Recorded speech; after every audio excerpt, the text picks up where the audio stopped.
Five,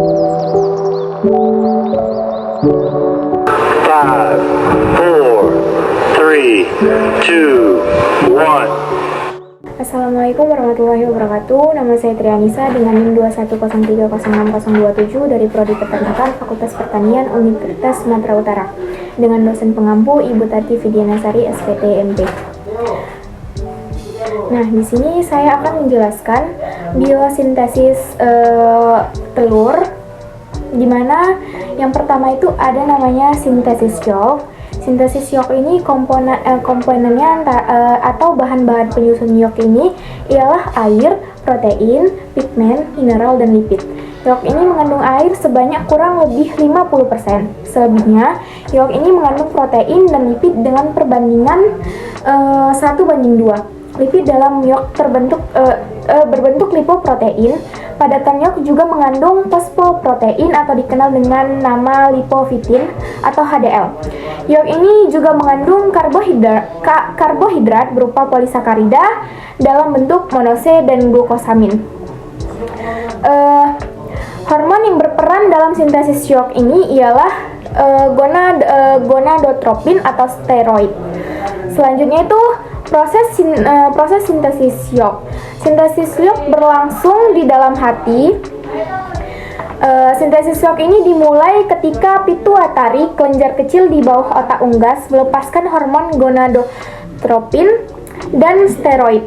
Lalu bagian hormon tersebut, yakni estrogen, akan bergerak ke hati dan akan memulai sintesis yolk.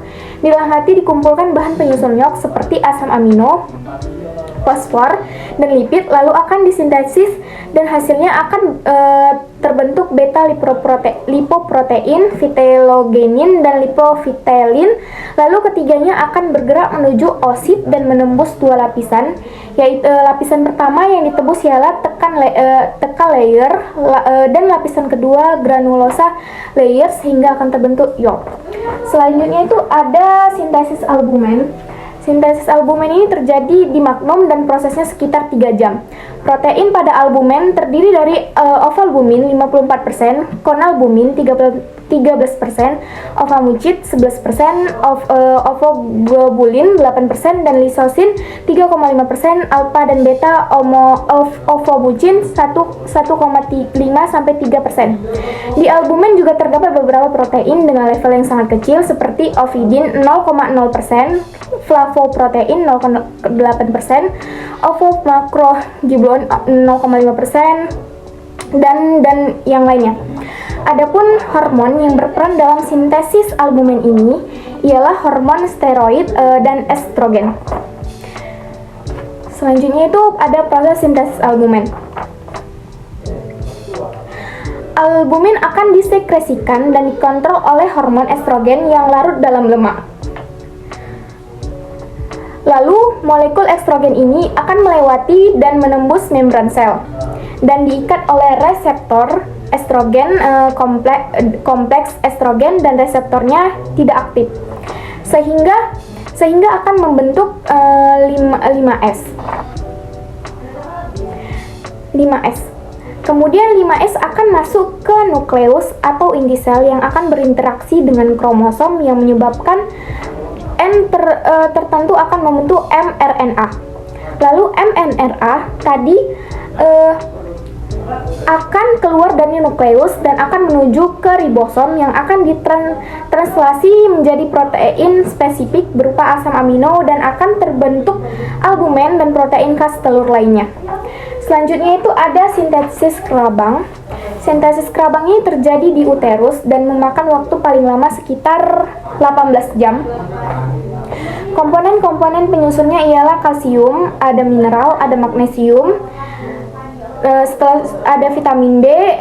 Vitamin B ini memainkan peranan penting dalam sintesis kerabang ini melalui pengaktifan metabolit dihidroksitalin untuk meningkatkan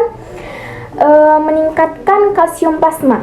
Adapun hormon yang berperan dalam sintesis kerabang ini ialah hormon steroid, yaitu estrogen dan progesteron.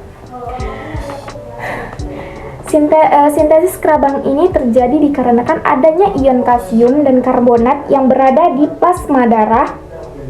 Ion karbonat ini berasal dari hasil metabolik mukosa sel kelenjar kerabang, yaitu CO2 plus H2O dengan bantuan enzim karbonik anhidrase menghasilkan asam karbonat. Lalu asam karbonat ini akan dipecahkan menjadi HCO3- tambah H positif, kemudian masuk ke dalam cairan dalam kerabang dan melepaskan hidrogen. Lalu kalsium dari plasma darah akan masuk ke cairan kelenjar kerabang, kemudian bergabung dan menyatu dengan CO3-. CO3- akan menghasilkan kerabang telur atau kalsium karbonat. Sekian dari video saya, kurang lebihnya saya mohon maaf. Wabillahi taufiq wal hidayah. Assalamualaikum warahmatullahi wabarakatuh.